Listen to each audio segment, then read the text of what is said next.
भवतु सहनतु सह वीर्यङ्करवावहै तेजस्विनावधीतमस्तु मा विद्विषावहै। ॐ शान्ति शान्ति शान्तिः। ब्रह्मा गुरुर्विष्णुः गुरुर्देवो महेश्वरः गुरुरेव परं ब्रह्मा तस्मै श्री गुरवे नमः। तस्मै श्री गुरवे नमः।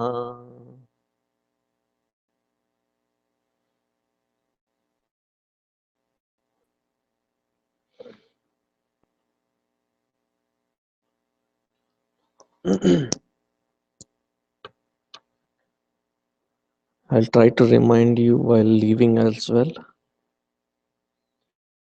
Just before the front door, there is an ice skating rink. So be careful while leaving. I searched for salt so that at least a patch can be put in.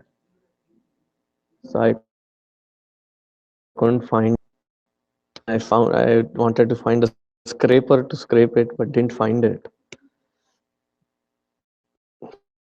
So the only thing, yeah, hold on to each other and fall carefully then. So we are in the 50th shloka, half century shloka. So repeat after me.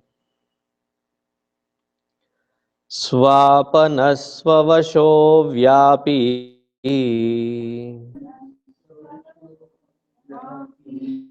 नैकात्मा नैककर्मकृत्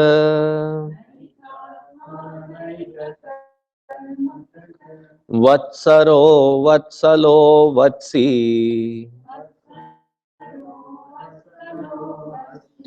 रत्नगर्भेश्वरः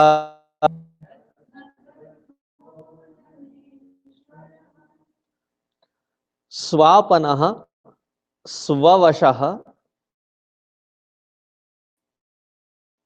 न एककर्मकृत् वत्सरः वत्सलः वत्सी रत्नगर्भः धनेश्वरः. Usually when the poets take on the repetitive format, like here, which is, so it is a form of an alankara to bring in beauty to that shloka. Like Sant Goswami Tulsidas ji writes about Hanumanji. He says, Lal deh lali lase. So in that particular chaupai, it is la la la la. So lal deh lali lase arudhari lal langur.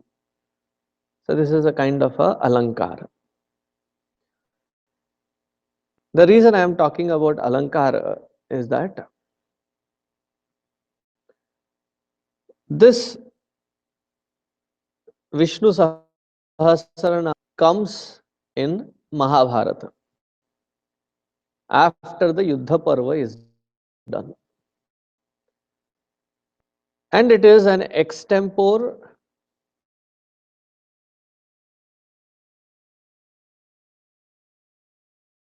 Lord Ganesha himself.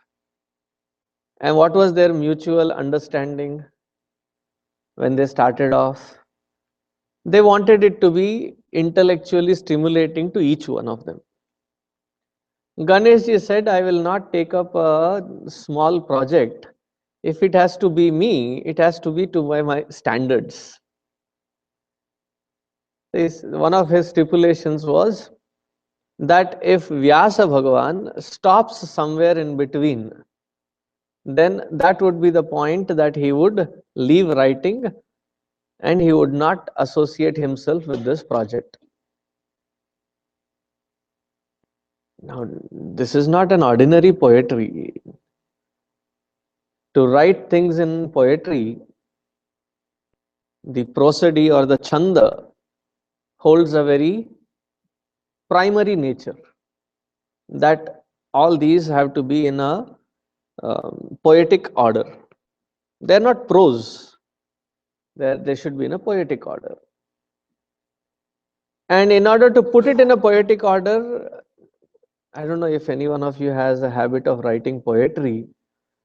There is so much of draft and redraft and thesaurus and so many things that you refer to for the proper word to be used.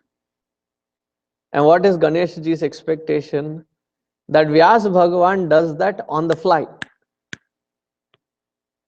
That he is thinking and dictating it without a moment of pause for Ganesh ji ever. So to challenge Ganesh ji, Veda Vyas ji accepted it and he said, provided, I'll accept to this challenge, provided Ganesh ji writes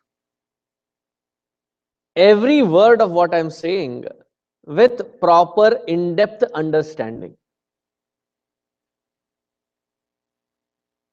In Sanskritam, it is called Samayujji, meaning somebody who is equal in all order. Sort of kind of competition between the similar kind.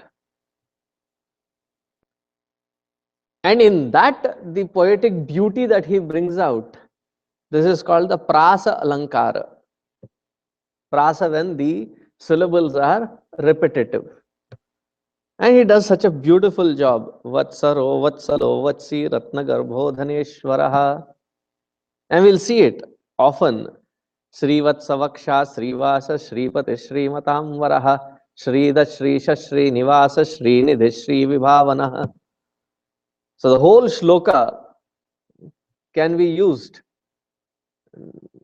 Your son or grandson, or when children are born, something to start with sa or sha.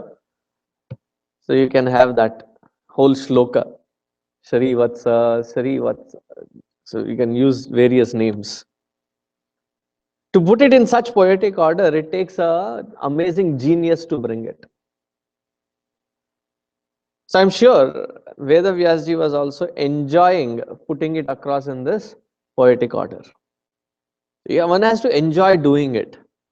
Otherwise, if he was commissioned to write 100,000 shlokas, it's a painful job. If you can imagine writing 100,000 shlokas. And he is enjoying it, writing it. And there are 6 famous ones. And there are multiple places wherein Veda Vyasji went on narrating it, but Ganeshji had to pause to reflect, think and contemplate upon what these words mean. Because that was the agreement. So he did not continue. So he had to hear everything, remember everything, and then contemplate on each word and then start writing it. Of those 6, Vishnu Sahasranamam is one such with pregnant depth of meaning and contemplative understanding. And now we'll go to the shloka. Swapanaha. Swapanaha. Many of us ask this basic question after listening to Vedanta, after going through various aspects of creative analysis and analysis on creation. After having gone through all that, we come to few very logical, very poignant questions. So I put them under the category of golden FAQs. If a sincere seeker is thinking about Vedantic concepts in proper direction, has to come to these questions. Cannot but avoid them. Cannot avoid. So one of the basic questions, why did God have to create us this way? We might have come to that point wherein we ourselves end up asking such questions. Why did God have to create this?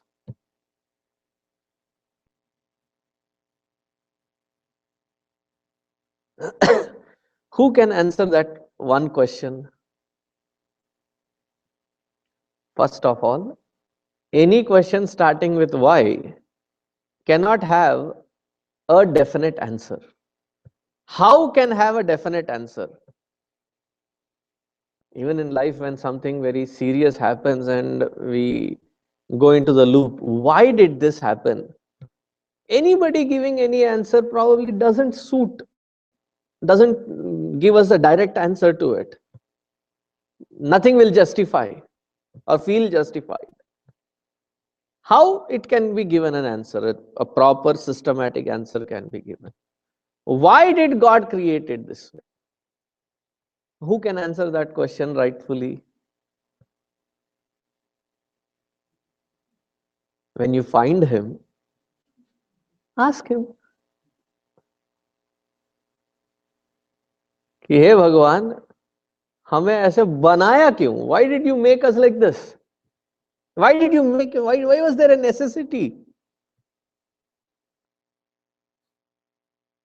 So many of the Bhakti Shastra, they talk about Leela as a concept.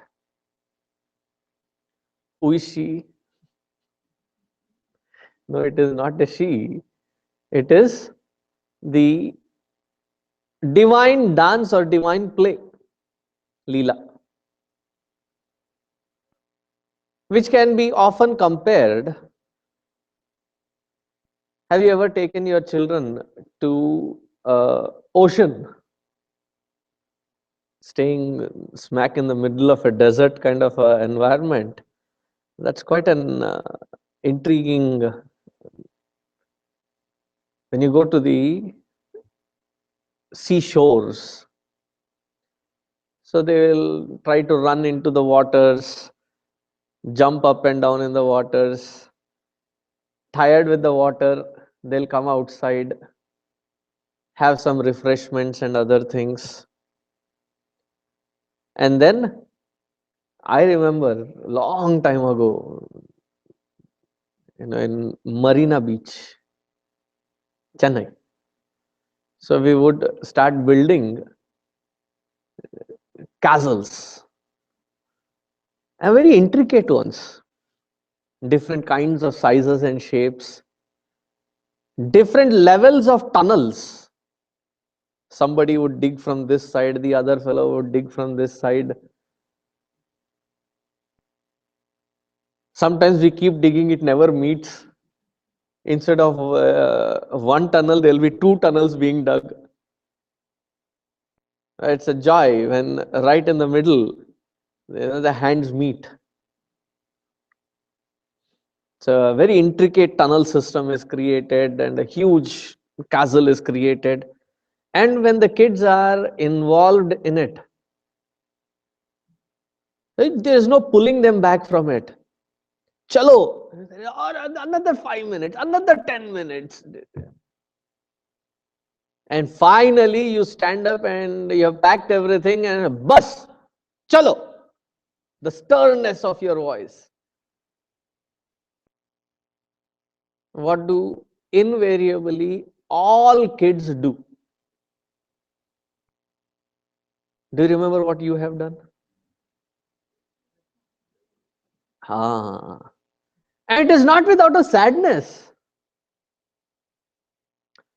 And it is like who breaks maximum of it, and they'll jump here, they'll keep jumping on it all over the place and break up the entire castle that was built and then leave. So the question is, अब तोड़ना ही था तो बनाया क्यों? If you had to leave while breaking it, why did you even make it?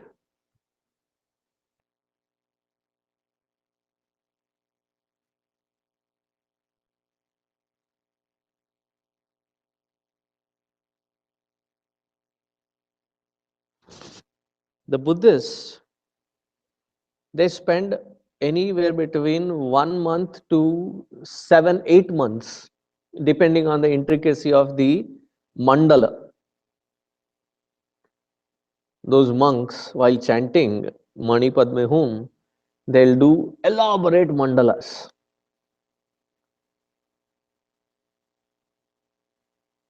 And by that 1 month end, when the mandala is finished, say if it is finished today evening, by tomorrow morning, after their morning prayers is done, whatever invocations they have to do, immediately they start wiping it away.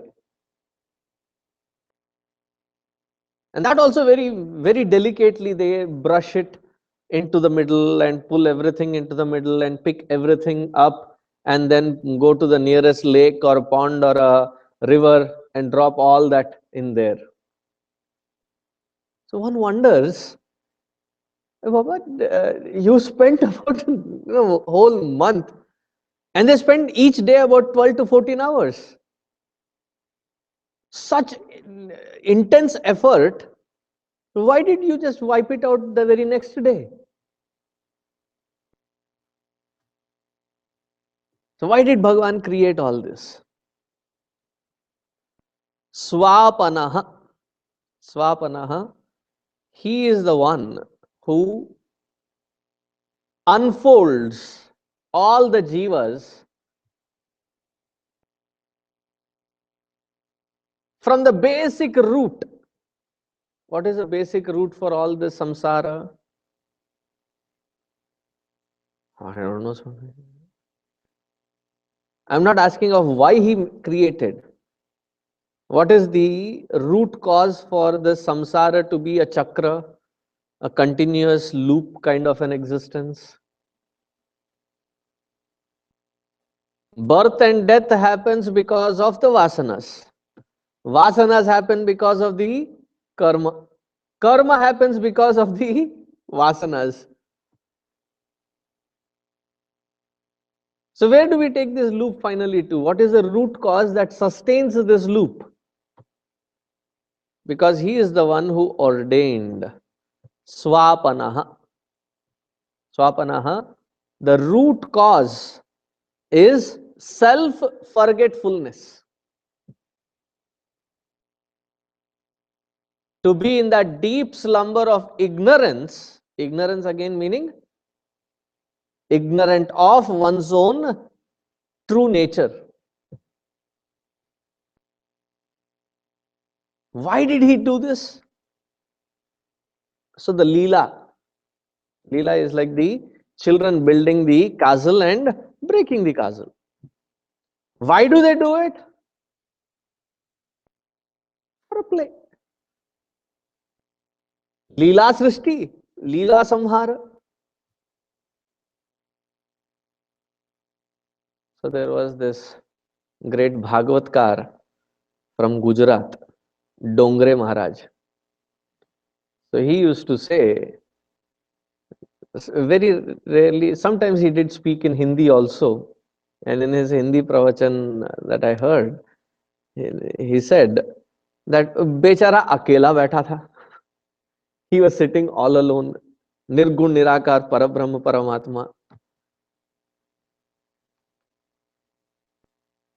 So he also wanted some entertainment. Yeah, time pass भी बोल सकते हैं.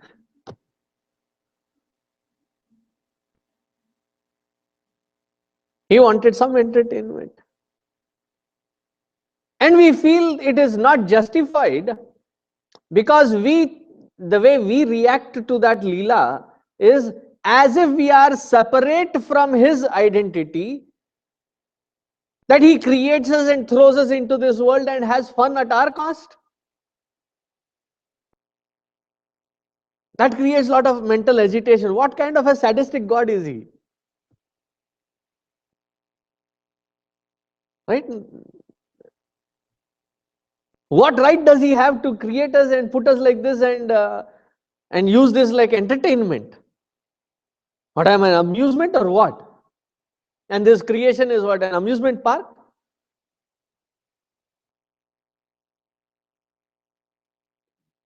Again, in order for this Leela to exist, for all this to be created, it was not that he created something other than him and enjoy it, but he becomes the very creation for his recreation.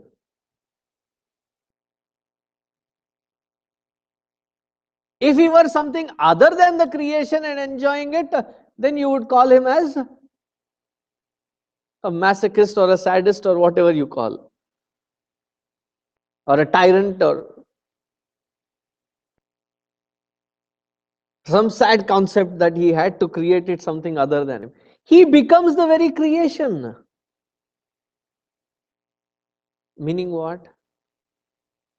You, me, and this entire creation around us, what is it? It is essentially the extension of that Paramatma in these different formats, in these various formats, yet to be awakened to their own true nature.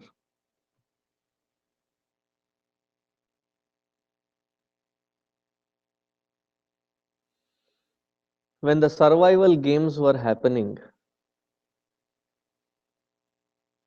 I don't know how many series that it went in, but the first series at least, there was a highest viewership. What was the goal? To survive through all the obstacles and get out safe and first than the others in the competition. Similarly, he has created this entire pattern and he has not even left that choice of comparing with others and competing. It is self-paced. At what pace do you want to get out? That is your choice. So why did God create this? Who has to answer it? When I realize that true nature of my own self, I alone can answer the question.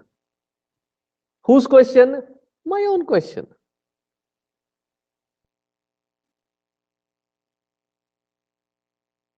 When it comes to the individualized existence at each level, swapanaha, the cause becomes ajnana. At the totality, the same, it does not become ajnana, but it becomes his shakti, which is maya.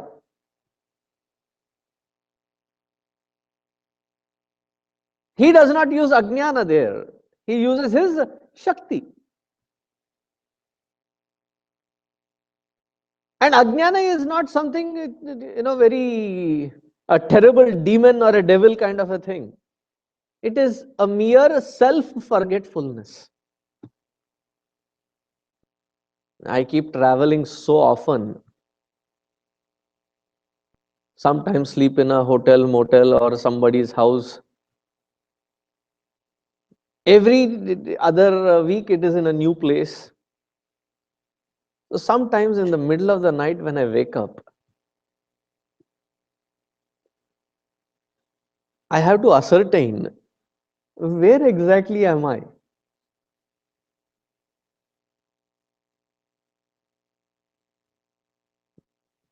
Usually in the place that I live here, in the ashram here, I know where exactly my hand can land. It's as though by reflex action. The morning, early morning, the hand goes there, turns the light on. And it's just a fraction of a second when traveling. There's a forgetfulness, self-forgetfulness.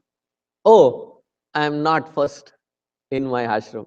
Second, where am I? Oh, I have come this week to this place. Okay, it is this person's house.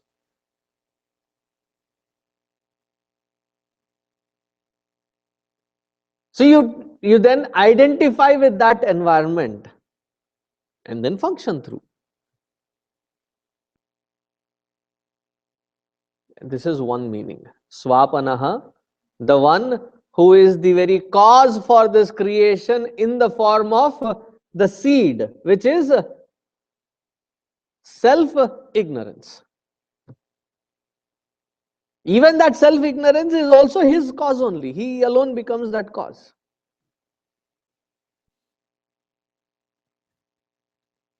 Now the second meaning is Swapanaha. It is he alone who becomes or expresses through his Shakti in the form of tamasic, rajasic and sattvic guna. These three gunas are his expression. The only fact is these three gunas are his expression in the format of his Shakti.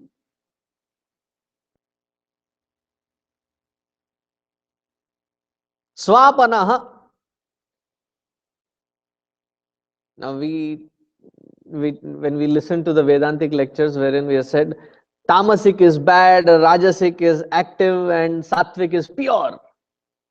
That is one format of understanding. On a bigger, zoomed out perspective of a totality picture, tamasic is not all that bad either.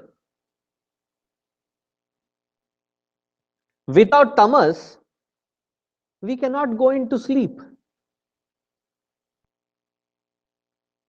Is sleep required? Were you ever forced to work under a lot of pressure without sleep for 2-3 nights? What happens on the fourth day? Oh, especially a doctor. What happens, you said? We'll collapse. By the fourth day, we are like zombies. Somebody is speaking, you are driving, and huh? You pump in how much ever coffee or the energy drinks or whatever, the system cannot move forward.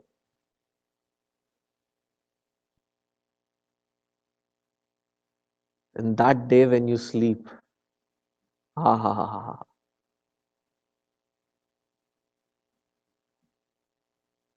and wake up from that sleep, swapanaha, that even at the Vyashti Kala, the one who gives us the scope for rest and relaxation, that also is an expression of Paramatma alone. So tamas is not all that bad. What is bad with these three gunas is when what guna has to be invoked, instead of that guna we invoke other gunas. That disproportionality is wrong. Now this is a satsang. This yajna is a satsang environment. In a satsang, what is the kind of guna that is predominantly required? Sattvic. You are not at a gunpoint and you are making your own choice, right? You said sattvic.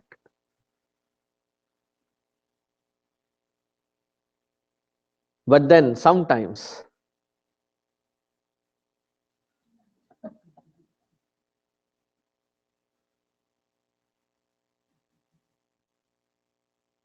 a wrong guna is invoked. In sattvic environment, tamasic guna is invoked. In that time when it has to be tamasic, we invoke rajasic guna. When I go into the classrooms, especially in the high school, on Saturday and Sunday in Balavihar, and they're all groggy, eyes are all swollen up. What happened? A lot of stuff.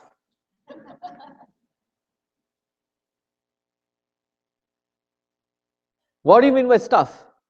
Oh, we were a lot of work, homework, project, assignments.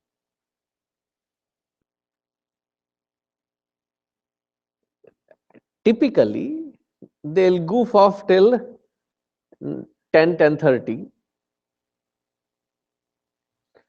and then they start with feverish enthusiasm. 10:30 way into the night.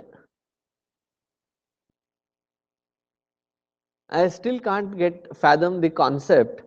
There is music blaring, what they call music. I mean, every generation calls the next generation music as a headache. And the next generation calls the earlier generation music as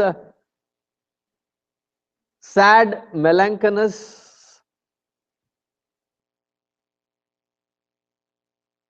So they have the music blaring. And on their screens, there are multiple chats happening.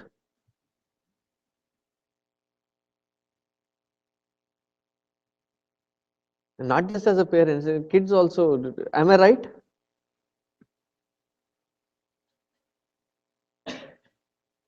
And then you are also doing your homework. That is the time for tamas. That is the time when you have to sleep. And what are we invoking? Rajas. Early in the morning, we have already seen, instead of sattva, tamas. Early in the morning, it has to be sattvic. You wake up early, fresh. But instead of waking up fresh, we wake up with tamas. Do I? Can't I sleep for more time? Why do I have to do it? This disproportionality is bad. Wrong application of different gunas at the right time is what is wrong with our accessibility or inaccessibility of the guna.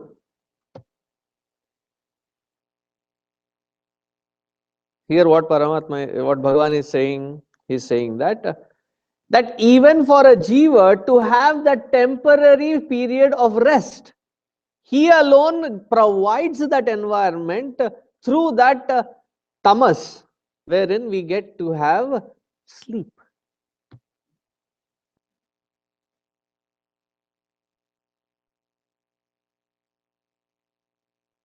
So those who are having sleeplessness, insomnia, right? So those who have insomnia, they are requested to chant this shloka at least 108 times, not before sleep. I don't know, then you'll ever chant 108 shloka.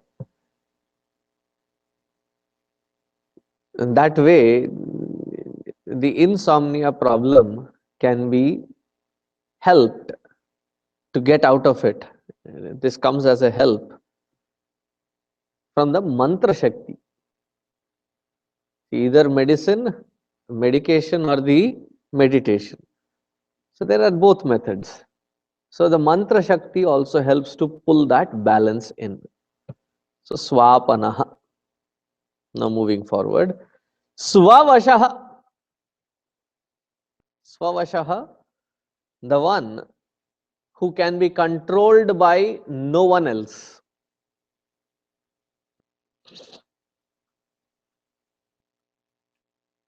Or the one who has everything under his absolute control. You can understand it both ways.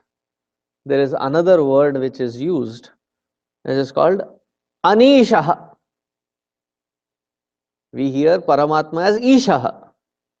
Ishaha, the one who is the boss of everything. Anishaha means what?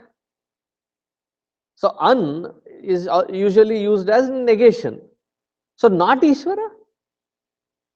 No, their An is used. The one who cannot be bossed by anybody else. Therefore Anishaha. Boss unto himself. Nobody else can be a boss over him. The similar concept, Swavashaha. Swavashaha, nobody can control him because he can be the only one who is the absolute controller of everything.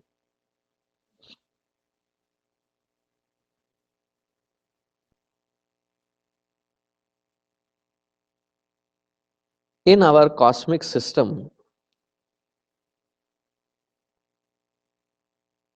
before I go to the cosmic system, one step down, let me retrace. Many of us do not feel comfortable with the concepts wherein the control is not in one's own hand, it is in somewhere else with someone else. We feel very insecure and agitated. That's why many people do not believe in fate. Why? It seems like the fatalistic theory is nothing is in my hand. It is fate. That is how it is. I said no. I'm a man of action, and I believe not in such environments.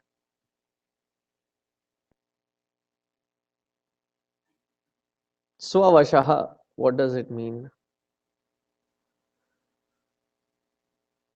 That those with such mindsets, when you drive a car, for example, is anybody else controlling you? I don't know the count for the yesterday's freeze. Though while driving today, I have seen at least 3 cars on George Bush. One was, I hope nothing happened to that fellow who was driving that car.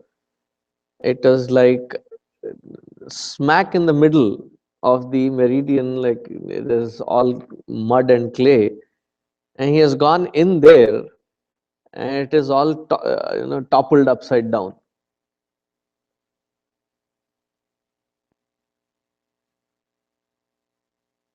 So they say Texans cannot drive on icy roads. They cannot drive even on proper roads. What do you talk of icy roads? The maximum number of accidents that happen in US, if those intersections are rated, they have a list of top 10.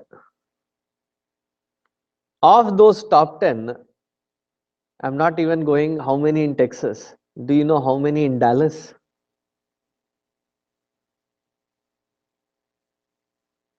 There are 3 of the top 10 accident prone intersections. 2 of them are on Preston,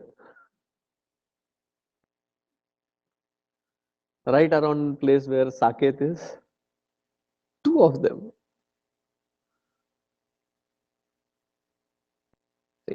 Things which are totally under our control, steering is under control, brakes are under control, to speed or not to speed is under our control, to gauge what kind of curve and how much speed to go in what curve is also under our control. And yet there are accidents. Now we may argue, oh, I have everything under control, but out the other fellow, of these many accidents, there are those who go drive in and hit into a post or a lamp or something. There is nobody there while backing up. You go hit the other car or you hit the something else. There is nobody else, even in everything under control. Suvavashaha, when you look at it from the Ishvara standpoint, the entire cosmos, has it ever happened that a planet has lost its orbit and suddenly goes into hitting some other planet or some other planetary object? There are a lot of particles out there. Staying in a city, we probably misjudge our skies. One of the most fulfilling experiences while we are in Himalayas or in Kailash, there's absolutely no ambient light. For hundreds and hundreds of miles in any direction. And you stand there looking up. There is not a centimeter gap. Horizon to horizon. It is lit with tiny dots of shining illumination. And I'm not exaggerating it if I say, especially when we are in Kailash, every 10 minutes once there is at least one shooting star that you see. So if you're a believer that whenever you see a shooting star, wish for something and your wish will be fulfilled, you better have a huge list. If you're standing in that bitter cold watching all those shooting stars, your list will fall short. The whole, and when skies are lit with planetary objects, we seldom hear they crashing into each other. And whatever crashes that we have talked, even in, they're just hypotheses that it may have happened, yet to be proven.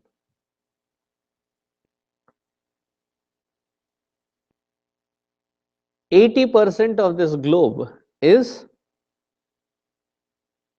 water.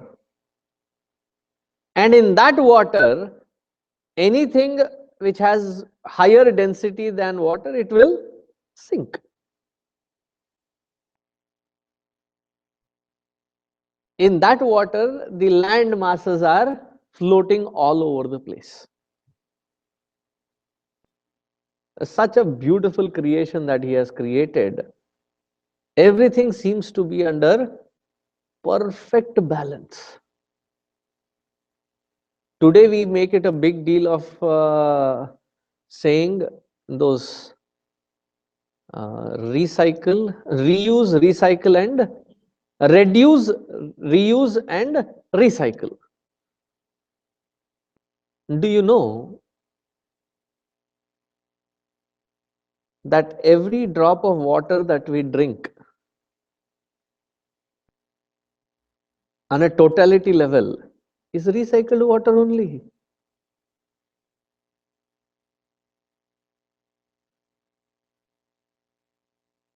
I was in San Diego and the waters there taste uh, extremely weird. Hard water and extremely weird water. So I said, why is this water so distasteful? I'm not talking of bottled water, I'm talking of the tap water. So they said, because of the low water levels, all the waters that go into the sewer system is treated, reverse osmosis done, pumped into the earth, and resucked back, and then another reverse osmosis done, and then recycled into the potable water condition. So the moment that first time you hear there is that kind of a weird feeling, you're weirded out. Ew, I don't want to drink this water anymore. Step back a little.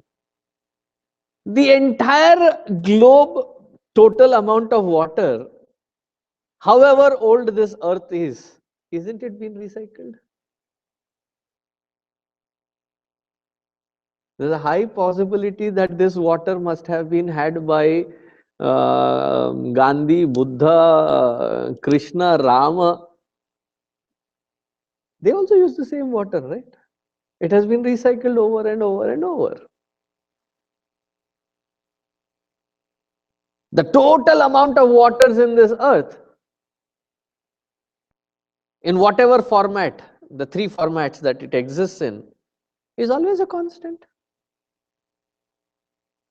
But what a beautiful system that he has created, wherein the waters evaporate and then they condense, come down as rains, filtered water recycled.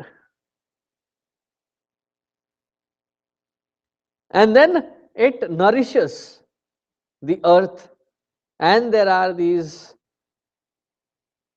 and that also what a beautiful, different kinds of seeds sown in the same piece of earth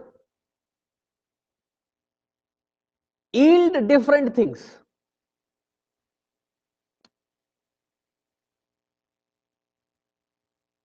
One yields jasmine flower with its own unique fragrance. One yields a root, or it is a stem, I would guess. Potatoes are stem.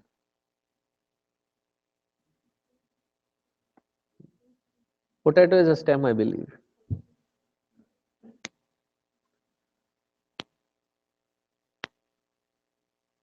Okay, you're vegucated today. Potato is a stem. And then you get the fruits like tomatoes. Tomatoes are fruits. And then you get nuts like coconut.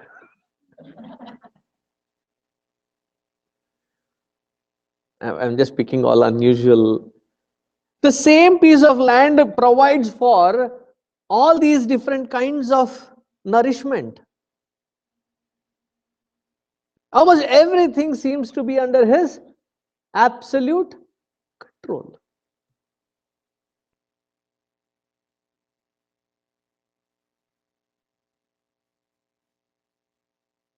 Whether it is a battery failure or a sink failure, even the atomic watches sometimes play tricks. But the natural time that the earth rotates around its own cycle, goes around the sun, the moon around the earth, swavashaha, everything in absolute balance. Swavashaha. Now look at that is the vyashti, that is the totality. At that is a samashti, not vyashti, that is a samashti. At a vyashti, at an individual level, bottomless pit called stomach. And in that stomach, we keep throwing in so many things.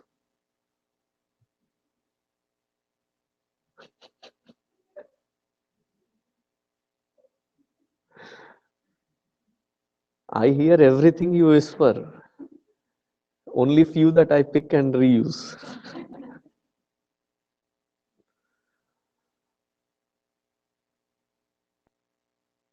So many things that go in,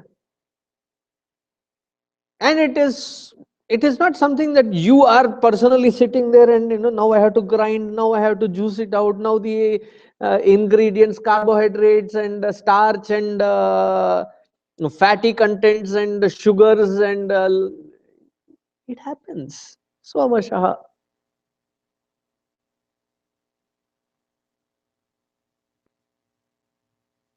There's so many things they happen. Why they happen? Probably even the doctors cannot tell.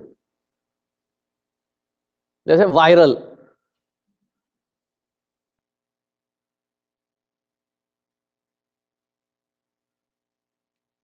Okay, doctors, tell me, what does viral mean?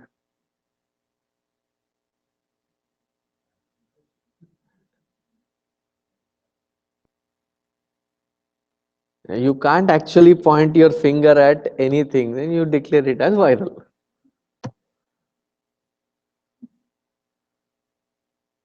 Am I right?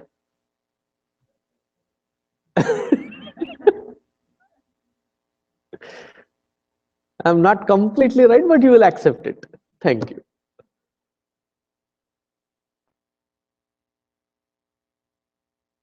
We go out into the weather. Outside it is so cold, inside we keep it warm. And these stupid kids, they don't understand. They think that it is cool factor. Oh, I'm okay. And they'll go in those shorts. It's freezing outside. 30 degrees. They'll go in shorts. They'll go in t-shirts. I'm cool. And like, I'm cool. Shivering all over. What a trauma that the body is going through.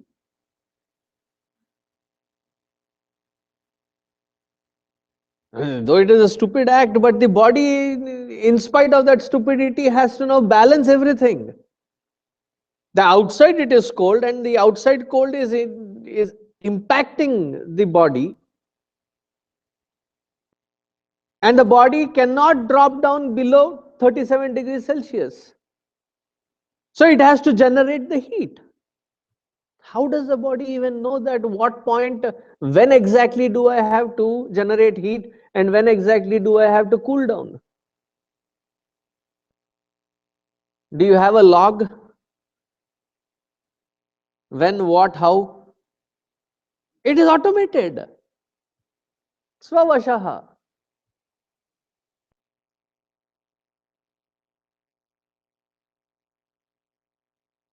And let me take, now we have taken that example, so let me take that through. I always used to feel that I have a very weird mind. I think too much about too many things too deeply. And I have a caricature side to it. Meaning I have a funny expression of all that in my head. So do you know the nostril, what is the use of this nostril? Provide a bridge to it, and then two hemispheres, two kind of circular things. All that is, the air has to go in and out. Provide one hole right in the middle. Done. Why do you have to have a extension and then two aspects to it? So then I decided only for putting on the glasses. That is the utility of the nose bridge and the two nostrils. This was when I was young, 7th, 8th grade. We think at that age that God doesn't know how to create. This is a mere piece of waste. If the claim is that everything is so efficient and optimized, then you don't need this. Then enter to Vedanta. And in Vedanta they say that these are called nadi. So this is called ida and this is called pingala. Two nadis, ida and pingala. When you check your breathing, one of them is usually working efficiently. One is often closed. You can check now also. Why does that happen? So this apparatus here is called the God-given thermostat. So depending on the external climatic conditions that we are living in, Ida and Pingala are regulated. Through the right nostrils, when the air goes in, when the left is blocked, the system warms up. When the left is open and the right is blocked, the system cools down. In the Brahma Muhurta Kala at 4 o'clock, that is the time when both nostrils are open and there is high ionic particles in the atmosphere which help easy in stabilizing the mind. Therefore, a great moment for learning, memorizing, or meditational practices. Two aspects here. One, the creator hats off for such creation. Second, the sages, rishis, and munis, they having the intelligence to find what it is meant for. So when we are, I was taught this because of my stupid mistake once. I had at Gomukh, Gangotri, and another 20 kilometers up there, Gomukh. It was just about half a kilometer away, and I slip and fall into Gangaji. And I say that at the beginning of Gangaji, don't take it as Narmada or Kaveri, where it just trickles down. Gangaji is like, if you want to imagine, do you know the size of this building, Chitrakoot? From that end to this end? 3 times this size is the beginning. Gurgling water out. You were there. Gurgling water out. Size of this hall is a glacier that breaks away and falls in, vanishes in. And at that height near the glaciers, the water is not cold. It is bitter cold.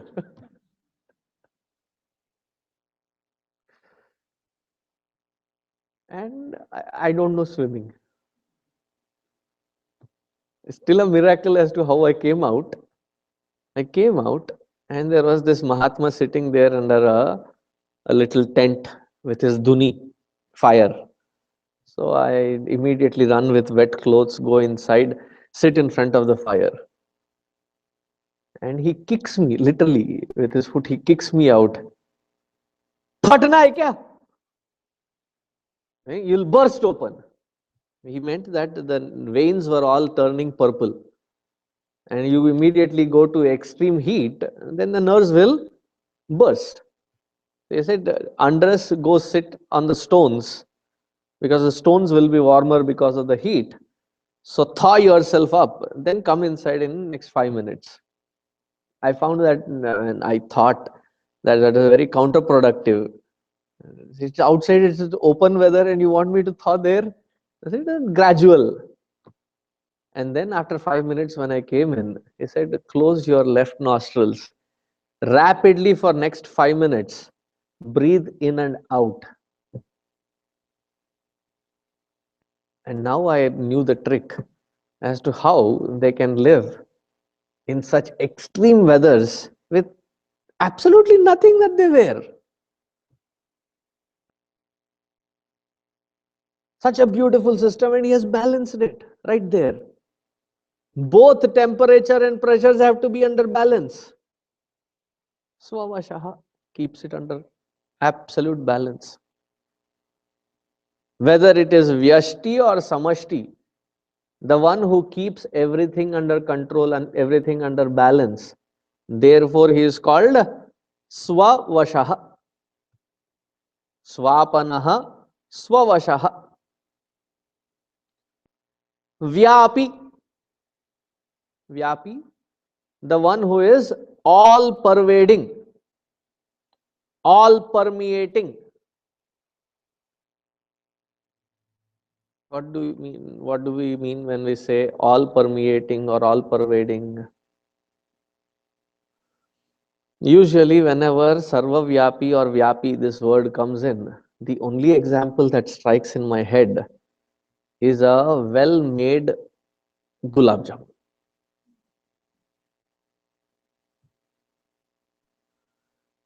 And whenever, now I have learned, whenever I make this example, I have to also give a disclaimer. It is not because I like, therefore I have taken the example. The example serves the purpose, therefore I am taking the example.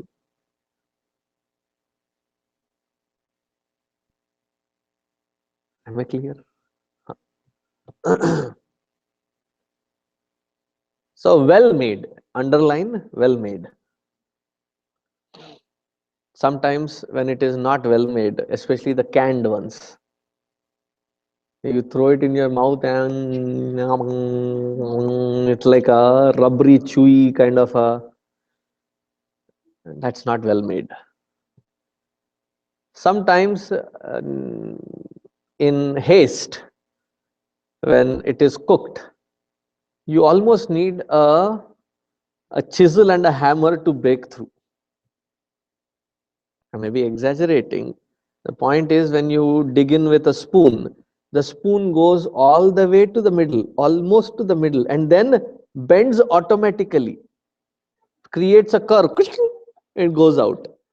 Then you see inside that it is like the earth's crust, like there is one unboiled surface there. Outside it is all dark brown. Inside there is one lump there. So what happened? They must have put it on a high flame. The outside surface has gone cooked, but the inside is not cooked well. So you have to put it in not medium but low medium. And then stand there, keep rotating them, flipping them across. And the little balls now will grow. And to a deep brown color. And then you put it in one string syrup. Do you understand one string syrup? Ek tar. You make it two string, then again you need a chisel and a hammer later. As long as it is warm, you can get through. Na baba.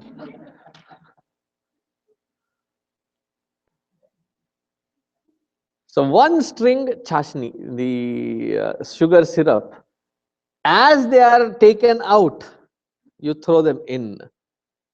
The heat sucks in all the syrup inside. Then when you take it out, soaked for 20 minutes to half an hour, soaked well, then you take that warm gulab jamun. The spoon penetrates through and through. And when you split it open and see, the sugar syrup is permeating through and through. Antar bahischa tat sarvam. Inside and outside, that alone exists. Right? Similarly, with respect to the creation, that which is being permeated and that which is permeating, both are nothing but different aspects of Paramatma alone. Therefore, where is Paramatma?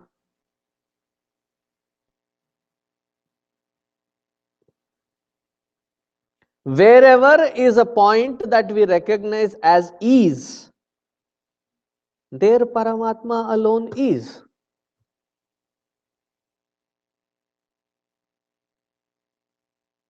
If Paramatma is not permeating there, that place, that time doesn't exist. That Vastu doesn't exist.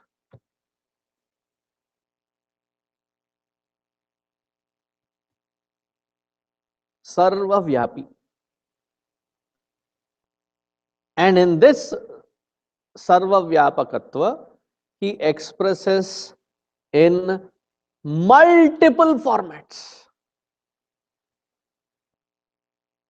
And these multiple formats with different aspects. Swagata, Vijatiya, Swajatiya, Bheda, Jati, Vijati, different kinds of species. Within species again, there are different kinds of differentiations within species. Homo sapiens are other than the other species. So different kinds of species and Homo sapiens. Within the Homo sapiens, what is the biggest classification that we can make? Men, women, male, female. One kind of classification. Another kind of classification, Mongoloids, Caucasians, Asians, Africans, based on the skin color, eye color, hair color, based on the size and shape. There are tall, there are short, there are thin, and there are round. And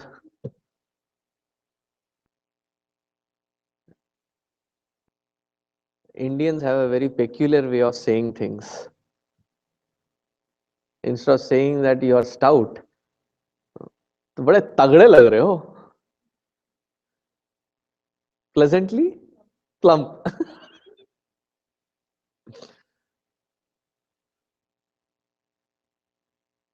I have a very peculiar mind, as I said. Why do you have to be so conscious about the figure, maintenance of the figure? Haji, what do you know? I know my mathematics very clear. That who says that round is not a figure? Round also is a shape.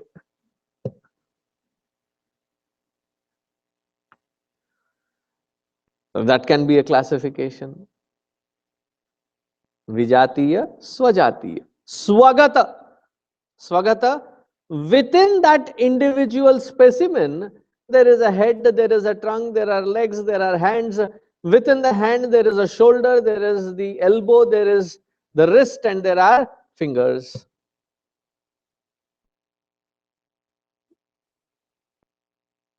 He expresses in Vividhakara, Vividha Rupa. In multiple forms, multiple formats. And our rishis have done that research also. And they have come across 8.4, I keep getting confused with that. 84 lakhs is 8.4 million? 8.4 million species.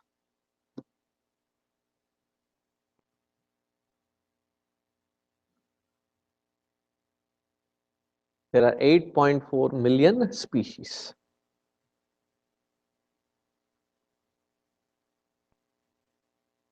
I know your mind will take tangent at this point. What about the extinct ones? They may not be actually extinct. What? Dinosaurs are extinct. Don't you know that?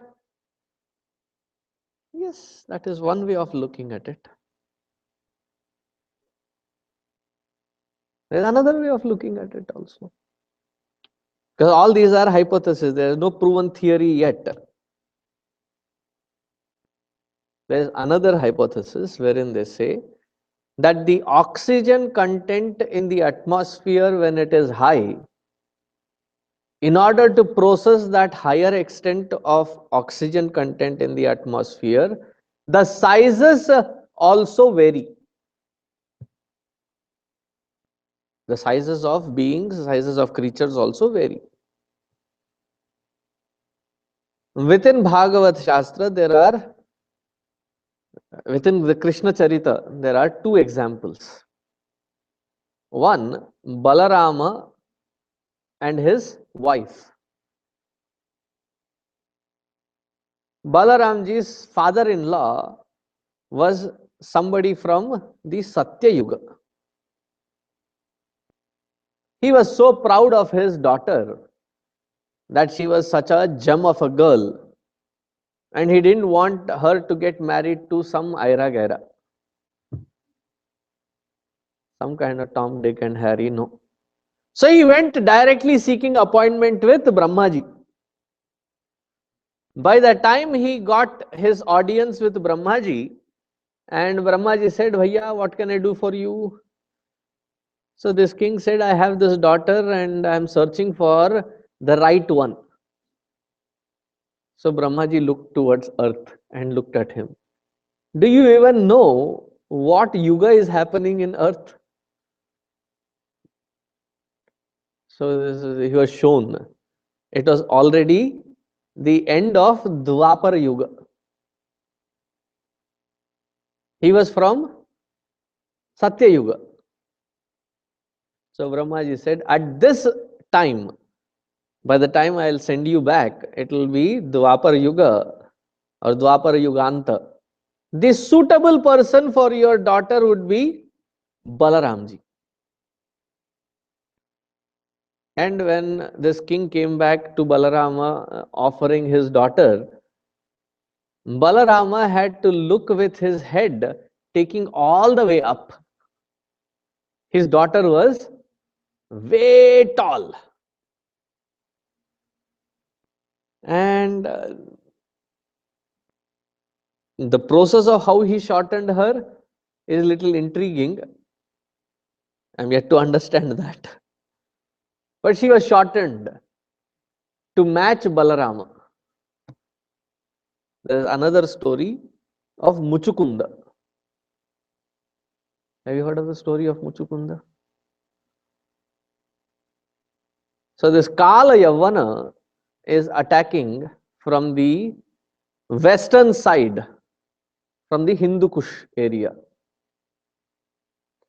So attacks from that side is not something new. They have been happening even then. The same genetics continue even today. And people from there were called the Yavana. And his name was Kala Yavana. And he had some enmity with Krishna and Balarama. So he finally chases them. He attacks them from the west and from the north and northeast. Jarasandha attacks.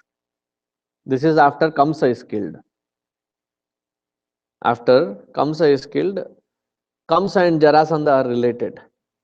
So Jarasandha takes it as his personal vengeance to declare war on Krishna, and they both attack simultaneously. And because of that war, Krishna is given a very beautiful title, Ran Chhod Rai. He ran away from the battlefield. And Kala Yavana was on foot chasing Krishna, and Krishna enters into a cave and hides behind this Muchukunda, who in Satya Yuga had helped Indra win a battle against the Asuras.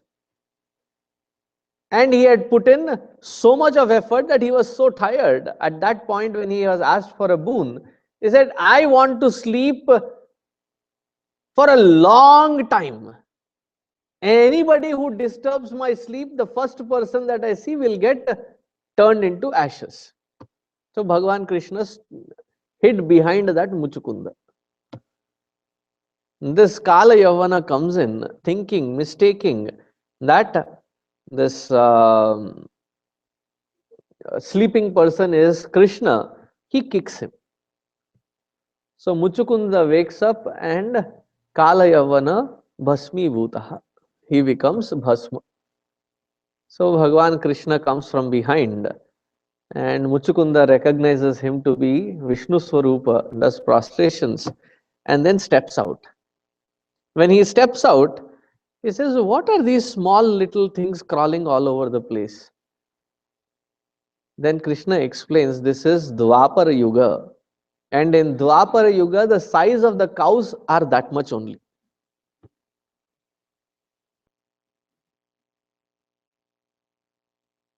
Now connecting it to the research today, so they say that when the oxygen content is higher, then the sizes of the animals and creatures are also bigger. So maybe that it is not that the species has gone extinct, it is just that their sizes have reduced. Is a possibility. Because in those days the human form also was described with, they were ajanubahu. Janu means the knees. Ajanu means the hands were longer, stretching way beyond the knees. Today only orangutan and chimpanzee are like that. Vishalabahu, Ajanabahu. These are the descriptions of Ramji. He was really very tall.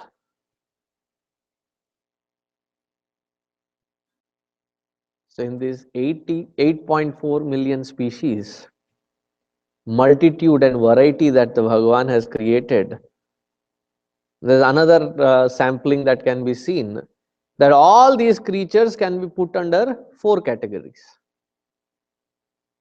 Andaja, Svedaja, Udbhija and Jarayuja.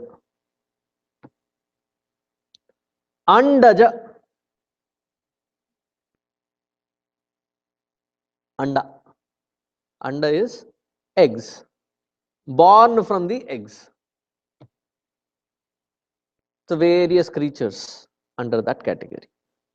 Andaja. Udbhija.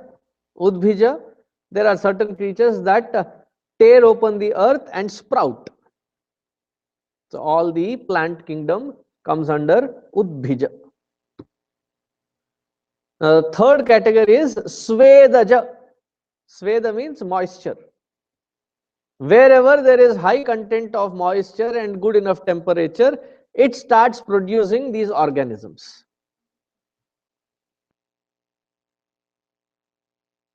One of the famous ones, the monkeys are busy grooming each other's hair. Have you seen that?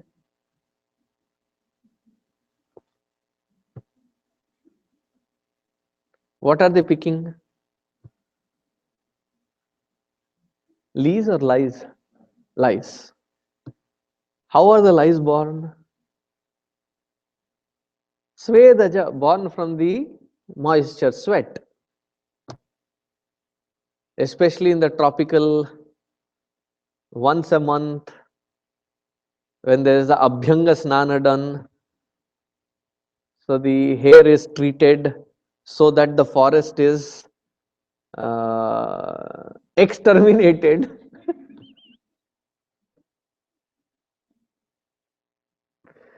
That you have to be careful using somebody else's comb. There may be anda there.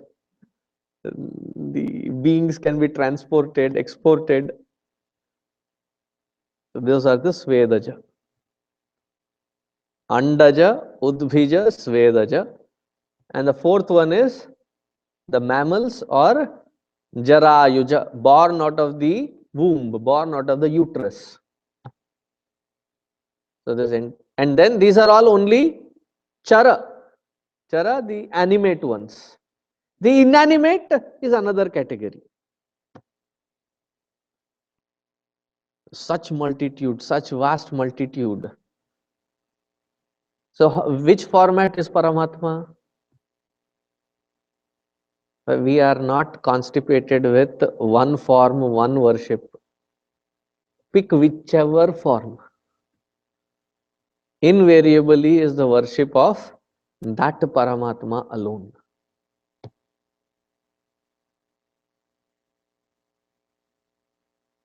Because everything is nothing but an expression of that Paramatma.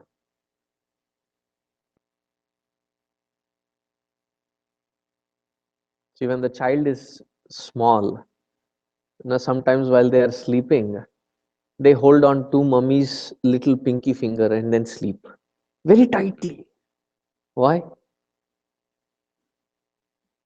Sometimes they don't even need to hold on to the mother's pallu, and they wrap it and then sleep. Some security feeling, right? Holding on to the mother. Some hold on to the ear.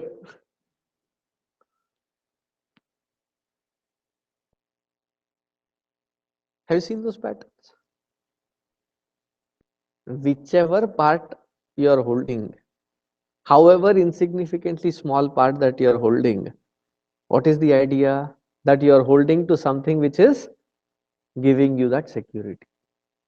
Similarly, whichever aspect of this creation that you pick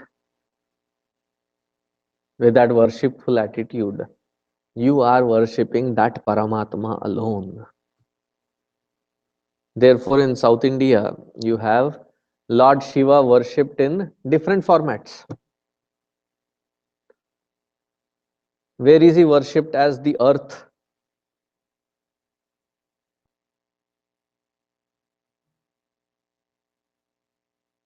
Come on. There is the Panchabhuta Lingas, right? Where is he worshipped as the earth? Kanchipuram. Where is he worshipped as water?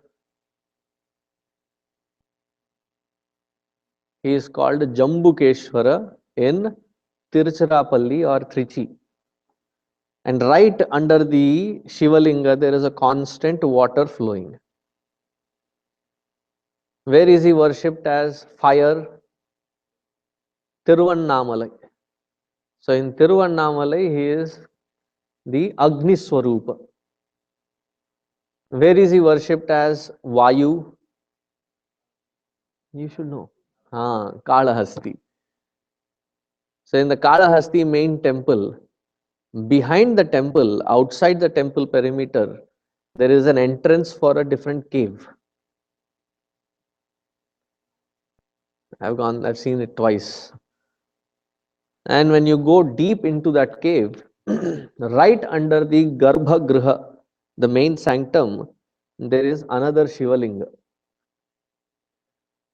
And at that Shivalinga, when you light a lamp,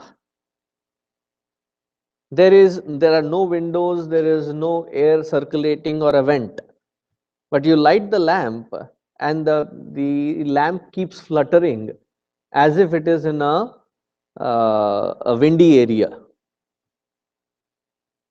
That is the Kalahasti, which is the Vayulinga. Where do we worship Lord Shiva as Akasha Tattva? Tamilians. Chidambaram.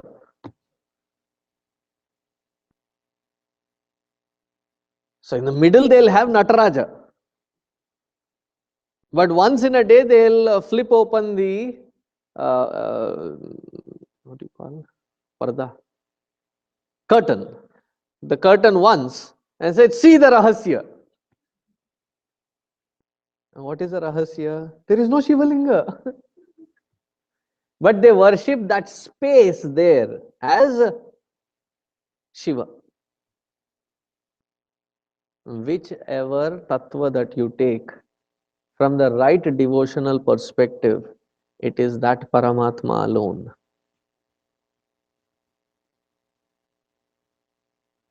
Whether they are in the form of your children, your form of parents or spouse, who is it in that form of life? Is that Paramatma alone? Oh, I'll go tell my wife today. You know what? I am Paramatma, you should be worshipping me. It should be the other way around. For our own improvement, how should be the worship? That we invoke that Paramatma in through all these beings.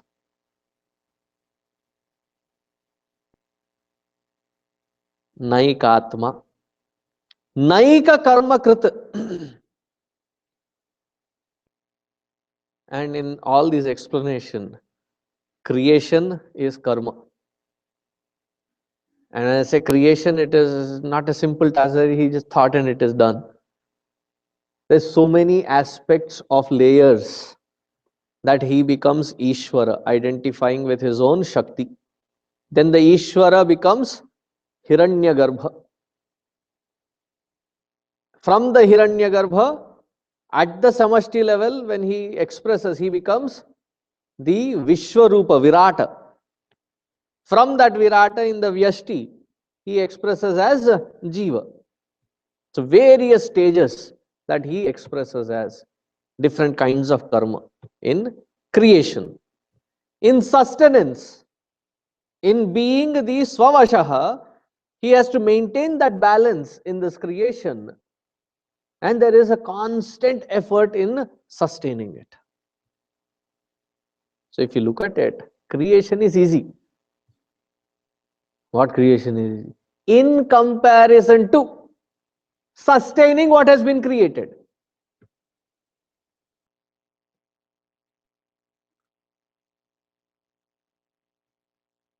Having children is easy. Sustaining that, whatever adjective you use there, bundle of joy, and raising them up is its own task. And if these two are that intricate, even the samhara or tirodhana of the creation, changing the entire creation, morphing it to a different format, requires even more action. So Naika Karma Krita, he is not just one action, but he is in multiple action. Another way to look at it is, how many creatures are there? Just the human beings, how many of us are there? 7 billion. Now add 8.4 million species and all their different creatures within each specimen. All of them put together and their activities. Behind every hand, behind every leg, behind every intention, behind every action expression, it is that Paramatma alone expressing. Sahasra Sirsha Purushaha Sahasrakshas Sahasrapat. It's the same concept given in a different perspective. We'll continue the next line tomorrow. So as you're stepping out, if you're wearing your skating shoes, enjoy. Otherwise, walk carefully. It is frozen. Om Shanti Shanti Shanti Harihi Om Shri Gurubhyo Namaha Harihi Om.